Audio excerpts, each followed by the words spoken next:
नमस्कार, स्वागत है आप सभी का जीके न्यूज एनएम पर। चलिए शुरू करते हैं खबरों का सिलसिला। आज इस बुलेटिन में हम आपको बताने वाले हैं सुप्रीम कोर्ट का बड़ा फैसला, सार्वजनिक स्थानों पर कब्जा गलत है। वहीं आपको बताएंगे 76,000 कर्मचारियों को लेकर क्या होने वाला है फायदा, चिराग पासवान को लेकर के बड़ी खबरें, और बिटिया के घर कैसे सीसीटीवी कैमराज लगाए गए हैं वो सारी रिपोर्ट, और हाथरस में जो नई अपडेट्स आ रही हैं वो सब भी आपको बताने वाले हैं। और भी आपको बताएंगे कि सीएम योगी आदित्यनाथ ने कैसे कहा कि एक एक मामले पर हो रही है जांच, कोई चिंता ना करे। और भी आपको रिया चक्रवर्ती को लेकर बताने वाले हैं बड़ी खबरें, और जितने भी हाथरस को लेकर अपडेट्स आ रहे हैं वो सब आपको बताने वाले हैं इस बुलेटिन में। आपको हमारे साथ बने रहना है इस पूरे बुलेटिन में। और भी यूजीसी ने कैसे 24 स्कूलों को गलत बताया है, फर्जी बताया है, वो सब भी आपको बताने वाले हैं। चलिए शुरू करते हैं।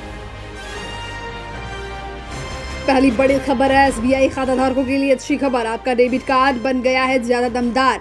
बैंक के अनुसार डेबिट कार्ड्स अब ईएमआई सुविधा के लिए दिए जा रहे हैं, जिसका फायदा उन ग्राहकों को होगा जो होम एम्प्लॉयसेंस या ऑनलाइन शॉपिंग करना चाहते हैं।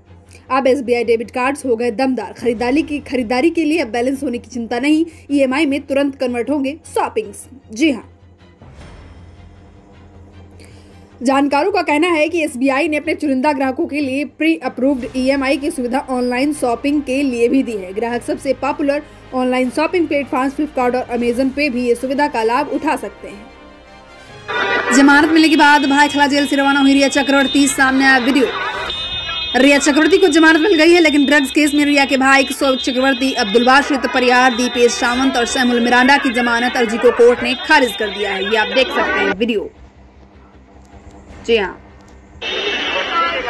बताया जा रहा है कि रिया अपने घर भी पहुंच चुकी है। मीडिया रिपोर्ट्स की माने तो रिया को 1 महीने बाद जेल मिलने पर उनके वकील सतीश मान सिंह ने कहा था कि रिया 1 महीने बाद आज की रात अपने घर के बिस्तर पर बिताएंगी। सरकार आशीर्वाद उन पर बना।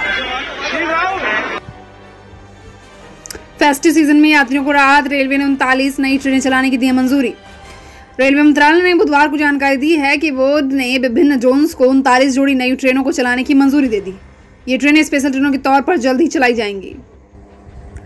अटल टनल नियमों की धज्जियां उड़ा रहे हैं चालक, उद्घाटन की 24 घंटे के भीतर 3 हादसे। आपको बता दें कि हिमाचल प्रदेश के कुल्लू जिले में बने 9.02 किलोमीटर लंबे अटल टनल में उद्घाटन के बाद दुर्घटनाओं का सिलसिला शुरू हो गया है। दुनिया के सबसे लंबे टनल में उद्घाटन के बाद से ही पर्यटक आने जाने लगे हैं। ये आप देख सकते हैं रोहतांग, तो वहां पर नियमों का उल्लंघन कर रहे हैं। जो वहां पर दर्शक लोग जा रहे हैं वो काफी गलत बात है। नियमों के साथ ही जहां भी जाएं एंजॉय करें। दिल्ली से सटे गाजियाबाद में राफेल और तेजस ने दिखा दम, आसमां में दिखा वायुसेना का पराक्रम।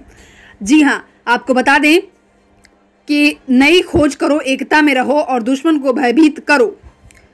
इस ध्येय के साथ वायुसेना दिवस समारोह की फुल ड्रेस रिहर्सल के दौरान इंडियन एयरफोर्स स्टेशन में जवानों ने जमीन से आसमान तक अपना पराक्रम दिखाया। कदम ताल करते हुए वायुसैनिकों ने सारे जहां से अच्छा गीत गाया, तो इसकी गूंज पूरे इंडियन एयरफोर्स स्टेशन में सुनाई दी।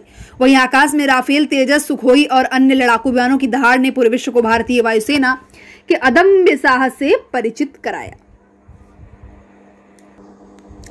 सुप्रीम कोर्ट का बड़ा फैसला, सार्वजनिक स्थानों पर कब्जा गलत, लोगों के अधिकारों का हनन। कोर्ट ने शाहीन बाग प्रदर्शन पर अपना फैसला सुनाते हुए कहा कि सार्वजनिक जगहों पर प्रदर्शन नहीं किया जा सकता, यह लोगों के अधिकारों का हनन है। जी हाँ, दिल्ली में सीएए के विरोध में शाहीन बाग में प्रदर्शन जो हुआ है, प्रदर्शन में सुप्रीम कोर्ट ने बड़ा फैसला सुनाया। सुप्रीम कोर्ट ने सीएए के विरोध प्रदर्शन को लेकर के जो बड़ी संख्या में जमावड़ा होता है उसको लेकर के कहा कि ये जमावड़ा बेहद गलत है। लोगों को, जो आम जनता है, उसकी आवाजाही में भी दखलंदाजी होती है। कटौती के दौर में सैलरी में बड़ा इजाफा करने जा रहा है या बैंक, 76,000 कर्मचारियों को होगा बड़ा फैसला। आपको बता दें कि कर्मचारियों को कितनी बड़ी बढ़ोतरी दी जाएगी या व्यक्तिगत प्रदर्शन के आधार पर ही तय किया जा रहा है। बोनस के साथ ही वेतन बढ़ोतरी का फायदा दिया जा रहा है। कोरोना संकट के इस दौर में एक्सिस बैंक ने कर्मचारियों के वेतन में 4 से 12% तक बढ़ोतरी करने का फैसला लिया है। एक्सिस बैंक लिमिटेड प्रदर्शन के आधार पर 1 अक्टूबर से कर्मचारियों के वेतन में 6% से 12% के बीच बढ़ोतरी करेगा, जिससे लगातार 76,000 कर्मचारियों को फायदा मिलने जा रहा है।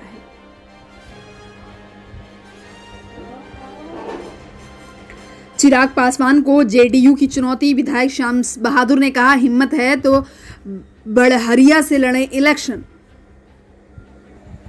हाथरस बिटिया के घर गांव की निगरानी के लिए लगाए गए सीसीटीवी कैमरे, कॉल डिटेल्स पर परिवार का आया बयान।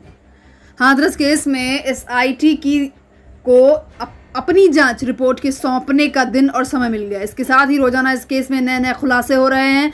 एक और जहां यूपी के एडीजी लॉ एंड ऑर्डर कह चुके हैं कि आगरा के एफएसएल की रिपोर्ट कहती है कि युवती के साथ ही दुष्कर्म नहीं हुआ, तो वहीं अब पीड़िता और आरोपी पक्ष के जान पहचान की बात भी सामने आ रही है। प्रशासन ने अब फैसला लिया है कि बिटिया के घर व गांव की सीसीटीवी से निगरानी रखी जाएगी और प्रशासन ने यहां सीसीटीवी कैमरे भी लगवा दिए हैं। हाथरस जाते हुए गिरफ्तार किए गए पत्रकार के खिलाफ आतंक विरोधी कानून के तहत एफआईआर दर्ज। उत्तर प्रदेश पुलिस ने केरल के एक पत्रकार समेत 4 लोगों के खिलाफ आतंक विरोधी कानून के तहत केस दर्ज कर लिया है। हाथरस केस जांच अभी पूरी नहीं। उत्तर प्रदेश सरकार ने एसआईटी को दिया 10 दिन का और वक्त। उत्तर प्रदेश सरकार ने बुधवार को हाथरस की घटना की जांच के लिए गठित विदेश जांच दल को अपनी रिपोर्ट देने के लिए और 10 दिन का समय दे दिया है। अपर मुख्य सचिव गृह अवनीश कुमार अवस्थी ने बताया कि हाथरस मामले की जांच अभी पूरी नहीं हुई है। मुख्यमंत्री योगी आदित्यनाथ के आदेश पर एसआईटी को अपनी रिपोर्ट देने के लिए और वक्त दिया गया। काम पर लौटे बिजली कर्मचारी। यूपी के ज्यादातर शहरों में लौटी रौनक, कई जिलों में अब भी है अंधेरा। उत्तर प्रदेश के बिजली कर्मचारियों ने इस काम पर लौटना शुरू कर दिया। बिजली कंपनियों के निजीकरण के खिलाफ सोमवार को कार्य बहिष्कार कर रहे कर्मचारियों ने मंगलवार शाम को ही हड़ताल वापस देने का फैसला लिया था। सरकार ने निजीकरण को 3 महीने के लिए स्थगित कर दिया है और इस दौरान बिजली कंपनियों के कामकाज की समीक्षा की जाएगी। बॉर्डर पर रोके जाने के बाद राहुल गांधी को मिली हरियाणा जाने की इजाजत। राहुल गांधी को हरियाणा जाने से रोक दिया गया था। हरियाणा सरकार ने ट्रैक्टरों के साथ राज्य में घुसने की इजाजत नहीं दी थी और वह सीमा पर ही अपने समर्थकों के साथ रुक गए थे। हालांकि कुछ देर बाद उन्हें परमिशन मिल गई और उन्होंने पंजाब में एंट्री किया। कहीं फर्जी तो नहीं आपकी गाड़ी का हाई सिक्योरिटी नंबर प्लेट। आपको बता दें कि आपने अपनी गाड़ी पर हाई सिक्योरिटी नंबर किसी आसपास की दुकान से लगवा लिया है तो जरा सावधान हो जाइए, क्योंकि आपकी ये नंबर प्लेट फर्जी हो सकती है। पिछले काफी समय से दिल्ली और आसपास के इलाकों में फर्जी HSRP का धंधा चल रहा है। दिल्ली में जब से गाड़ियों के लिए हाई सिक्योरिटी नंबर प्लेट लगाने का ऐलान हुआ, वाहन चालकों में बेचैनी और घबराहट है। 30 अक्टूबर से पहले सभी वाहन मालिकों को अपनी गाड़ियों में हाई सिक्योरिटी रजिस्ट्रेशन प्लेट लगवानी होगी। ऐसे में फर्जी नंबर प्लेट लगाने वालों का धंधा चमक उठेगा। आज पर बोले राहुल गांधी, हमारी सरकार होती तो चाइना को उठाकर फेंक देते बाहर, 15 मिनट नहीं लगते। कांग्रेस के पूर्व अध्यक्ष राहुल गांधी ने भारत चीन सीमा विवाद पर केंद्र सरकार पर जोरदार हमला बोला। राहुल गांधी ने हरियाणा में कहा कि प्रधानमंत्री अपने आप को देशभक्त कहते हैं और पूरा देश जानता है कि चाइना की सेना हिंदुस्तान के अंदर है। कैसा देशभक्त है ये। और उन्होंने कहा कि चीन ने हिंदुस्तान की जमीन हड़पी, प्रधानमंत्री खुद को देशभक्त कहता है। कोरोना पर गुड न्यूज, WHO बोला इस साल के अंत तक आ सकती है वैक्सीन। WHO प्रमुख ने कहा कि इस साल के आखिरी तक कोविड-19 वैक्सीन तैयार कर ली जा सकती है। कोरोना वायरस वैक्सीन को लेकर विश्व स्वास्थ्य संगठन WHO के प्रमुख टेड्रोस अधनोम घेब्रेयेसस ने बड़ी जानकारी दी है। उन्होंने कहा कि इस साल के आखिर तक कोविड-19 वैक्सीन तैयार कर लेंगे। हालांकि उन्होंने इस मामले में विस्तार से कोई जानकारी नहीं दी है, लेकिन इस बात का दावा किया है कि साल के आखिर तक वैक्सीन आ सकती है। बबीता फोगाट ने छोड़ी सरकारी नौकरी, सक्रिय राजनीति में हिस्सा लेने के लिए उठाया कदम। बबीता फोगाट को इसी साल हरियाणा के खेल विभाग में उप निदेशक पद पर नियुक्त किया गया था। उन्होंने दादरी सीट से बीजेपी के टिकट पर पिछले साल विधानसभा चुनाव लड़ा था, लेकिन वह हार गई थी। दिग्गज महिला पहलवान बबीता फोगाट ने बुधवार को हरियाणा के खेल विभाग में उप निदेशक पद से इस्तीफा दे दिया। उन्हें इसी साल 30 जुलाई को इस पद पर नियुक्त किया गया था। उन्होंने एक अखबार को बताया कि राजनीति में सक्रिय दौर पर भाग लेने और विभाग में विधानसभा चुनाव के अलावा बड़ौदा विधानसभा उपचुनाव में कैंपेन करने के चलते यह फैसला लिया गया है। बबीता कबड्डी खिलाड़ी कविता देवी को इसी साल राज्य के खेल विभाग में उप निदेशक पद पर नियुक्त किया गया था। मोदी सरकार ने नेचुरल गैस और रेलवे को लेकर लिया बड़ा फैसला। कैबिनेट बैठक में आज नेचुरल गैस मार्केटिंग गाइडलाइंस को मंजूरी मिल गई है। इसके अलावा ईस्टर्न रेलवे के ईस्ट वेस्ट कॉरिडोर परियोजना को भी कैबिनेट की मंजूरी मिल गई है। प्रधानमंत्री नरेंद्र मोदी की अध्यक्षता में हुई बैठक में नेचुरल गैस कीमतों की पॉलिसी को लेकर बड़ा फैसला लिया गया। इसकी जानकारी केंद्रीय पेट्रोलियम मंत्री धर्मेंद्र प्रधान ने बताया कि नेचुरल गैस मार्केटिंग गाइडलाइंस को पूरी मंजूरी मिल गई है। उन्होंने कहा कि इस फैसले से विदेशी इंपोर्ट घटेगा। वहीं रेल मंत्री पीयूष गोयल ने बताया कि ईस्टर्न रेलवे के ईस्ट वेस्ट कॉरिडोर परियोजना को भी कैबिनेट की मंजूरी मिल गई है। हाथरस आरोपियों के वकील एपी सिंह का सनसनीखेज खुलासा, पीड़िता को उसके भाई ने ही मारा। एक निजी चैनल से बात करते हुए एपी सिंह ने कहा कि उनके आरोपियों के परिजनों से बात हुई है। उन्होंने यह भी बताया कि मेडिकल रिपोर्ट में रेप की पुष्टि भी हुई है, जिसमें उन्होंने बताया कि जिन 2 वकीलों ने केस की पैरवी कोर्ट में की थी, वे एक बार फिर आमने सामने हो गए हैं। निर्भया के दोषियों को फांसी की सजा दिलाने वाली अधिवक्ता सीमा समृद्धि कुशवाहा ने हाथरस कांड की पीड़िता का केस लड़ने की बात कही। वहीं निर्भया कांड के दोषियों का केस लड़ने वाले अधिवक्ता एपी सिंह ने हाथरस के आरोपियों के परिजनों ने संपर्क किया। ट्रंप ने फिर दिया भारतीयों को झटका, H1B वीजा पर लिया ये बड़ा फैसला।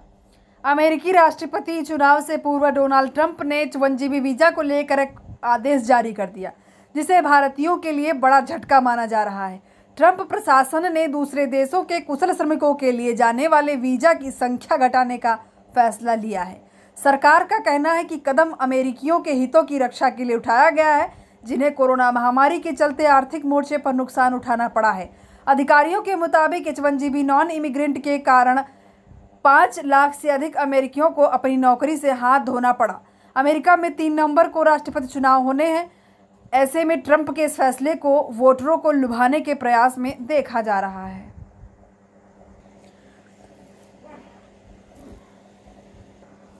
पीड़ित के भाई और आरोपी संदीप के बीच 6 महीने में 104 बार बात हुई और 60 कॉल रात में की गई। दोनों के घर 200 मीटर की दूरी।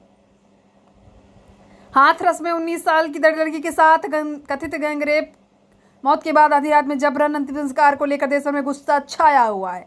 इसी बीच एक बहुत बड़ी खबर जो कि पीड़िता के भाई और आरोपी संदीप के बीच में 104 बार बातचीत होने को लेकर के आ रही है।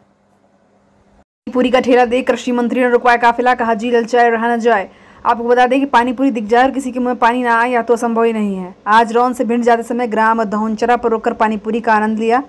ये लाइनें केंद्रीय मंत्री नरेंद्र तोमर ने अपने फेसबुक पर लिखी हैं। साथ ही गोलगप्पों का आनंद लेती तस्वीरें भी शेयर की हैं। हाथरस केस कल हो सकती है इलाहाबाद हाईकोर्ट में सुनवाई। इलाहाबाद हाईकोर्ट में वकील मंजूषा भारती ने PIL दाखिल की थी, जिसमें मुख्य रूप से हाथरस मामले की CBI जांच और पीड़ित परिवार को उचित मुआवजा देने जाने और परिवार को सुरक्षा मुहैया कराने जाने की मांग की गई थी। भारतीय रेलवे ट्रेन से मुसाफिरों को देगा कोरोना किट। सफर से पहले हर पैसेंजर को की होगी जांच। भारतीय रेलवे ने कोरोना वायरस से सुरक्षा के मद्देनजर ट्रेनों के संचालन में कई एहतियाती नियम जोड़ दिए हैं। इसी के तहत तेजस एक्सप्रेस में अतिरिक्त सावधानी बरतते हुए यात्रियों को कोरोना किट में 1 बोतल hand sanitizer, 1 mask, 1 face shield और 1 जोड़ी ग्लव्स भी दिए जाएंगे। ये तो काफी अच्छी खबर है यात्रियों के लिए। कोरोना संकट के बीच इस सेक्टर में 1 लाख लोगों को मिलेगी नौकरी। देखें क्या आप भी हैं एलिजिबल। दुनिया भर में डाटा साइंस प्रोफेशनल्स की मांग तेजी से बढ़ रही है। भारत में अगस्त 2020 के दौरान इस सेक्टर में हजारों की संख्या में ओपनिंग थी। देश में बेंगलुरु इस सेक्टर में सबसे ज्यादा नौकरियों के अवसर पैदा करता है, जिसके बाद दिल्ली NCR दूसरे पायदान पर है। आपको बता दें कि educational technology company great learning के मुताबिक अगस्त 2020 के आखिर तक भारत में डाटा साइंस फील्ड में करीब 93,500 नौकरी थी। तो इस प्रकार से साल की शुरुआत यानी जनवरी 2020 में यह आंकड़ा 7.2% था। हालांकि डाटा साइंस सेक्टर पर भी कोरोना का असर दिखा और वैकेंसी में गिरावट आई। तो इस प्रकार से आप देख सकते हैं कि डाटा साइंस प्रोफेशनल के तौर पर करियर बनाने के लिए किसी भी कंप्यूटर प्रोग्रामिंग लैंग्वेज की अच्छी नॉलेज होनी चाहिए। साथ ही 12वीं में गणित होना चाहिए। डाटा साइंस से जुड़े प्रोग्राम NIET समेत कई संस्थानों में चलाए जा रहे हैं। कई इंस्टीट्यूट ऑफ डाटा साइंस में BTech कोर्स ऑफर कर रहे हैं। तो इस प्रकार से अगर आप एलिजिबल हैं तो आप अप्लाई कर सकते हैं। विश्व बैंक की चेतावनी, कोरोना वायरस की वजह से 150 करोड़ लोग हो जाएंगे गरीब, कोविड के मामले जल्द रोकने की जरूरत। विश्व बैंक ने महामारी के कारण 15 मिलियन लोगों के साथ 2021 तक अत्यंत गरीबी से जूझने की संभावना जताई है। विश्व बैंक ने महामारी के मद्देनजर जताया कि साल 2021 तक 28 से 150 मिलियन लोगों को अत्यंत गरीबी का सामना करना पड़ सकता है। नाराज किसानों को रिझाने के लिए राजनाथ सिंह ने संभाला मोर्चा, किया इस तरह बनेगी बात। रक्षा मंत्री राजनाथ सिंह ने किसान नेताओं और पद्मश्री प्राप्त प्रोग्रेसिव किसानों से की बात, हालांकि एमएसपी पर सवाल अब भी बरकरार है। यूजीसी ने 24 विश्वविद्यालयों को फर्जी बताया। यूपी और दिल्ली में सबसे ज्यादा। यूजीसी अधिनियम 1956 के मुताबिक केवल वही विश्वविद्यालय डिग्री दे सकता है जो केंद्र राज्य प्रांत कानून के तहत गठित है या ऐसी संस्थान जिसे संसद के कानून बनाकर डिग्री देने के लिए अधिकृत किया गया है। तो विश्वविद्यालय अनुदान आयोग यानी यूजीसी, यूनिवर्सिटी ग्रांट्स कमीशन ने बुधवार को देश में 24 स्वयंभू गैर मान्यता प्राप्त संस्थानों की घोषणा की और उन्हें फर्जी करार दिया। इनमें से अधिकतर संस्थान उत्तर प्रदेश और दिल्ली में चल रहे हैं। नरेंद्र मोदी आज करेंगे कोविड-19 के प्रचार प्रसार को रोकने की जागरूकता अभियान की शुरुआत। प्रधानमंत्री नरेंद्र मोदी गुरुवार को कोविड के उपर्युक्त व्यवहार करने वाले जन आंदोलन की शुरुआत करेंगे। प्रधानमंत्री कार्यालय की ओर से जानकारी मिली है कि अभियान उन भागीदारी को प्रोत्साहित करने के उद्देश्य से शुरू किया जाएगा या मास्क पहनने, शारीरिक दूरी का पालन करें और हाथ की स्वच्छता को बनाए रखने जैसे प्रमुख संदेश देने वाला एक कम लागत के साथ उच्च तीव्रता वाला अभियान होगा। दूसरे राज्यों से आने वाले ट्रक से बंगाल में फैल रहा है कोरोना, ममता बनर्जी ने बताया। ममता बनर्जी ने कहा, मुझे लगता है कि कोविड हवा से भी फैलता है। दरअसल हमें यह पक्के तौर पर पता नहीं है कि यह कैसे फैल रहा है। हो सकता है कि यह उन बैग से फैल रहा हो जो हम इस्तेमाल करते हैं। और उन्होंने बताया कि जो बाहर से ट्रक आती है हमारे राज्य को, तो उनसे भी यह फैल सकता है। भारत में हर दिन दर्ज हुए 88 रेप के मामले, आंकड़ों में पहले नंबर पर UP. National crime record bureau की ओर से जारी किए गए ताजा आंकड़ों के अनुसार भारत में 2019 में हर दिन बलात्कार के 88 मामले दर्ज किए गए। साल 2019 में देश में बलात्कार के कुल 32,033 मामले दर्ज किए गए। महिलाओं के प्रति होने वाले अपराधों का ये महज 10% है। बेहद गलत बात। सुप्रीम कोर्ट ने मंगलवार को कथित गैंगरेप की सीबीआई और एसआईटी द्वारा जांच की याचिका पर सुनवाई करते इस घटना को भयानक और चौंकाने वाला करार दिया है। तो इस प्रकार से आप देख सकते हैं, काफ़ी गलत बात है ये। तो ये थे आज के मुख्य समाचार, हेडलाइंस, टॉप न्यूज़। तो इसी के साथ बस इतना ही। देखते रहिएगा जेके न्यूज़ NM। तब तक के लिए thank you, take care. Subscribe for latest updates और हमेशा हमारे चैनल से जुड़े रहने के लिए इस बेल आइकॉन को दबाना ना भूलें। वीडियो को लाइक करें, शेयर करें, कमेंट करें and also don't forget to press the bell icon. Thank you.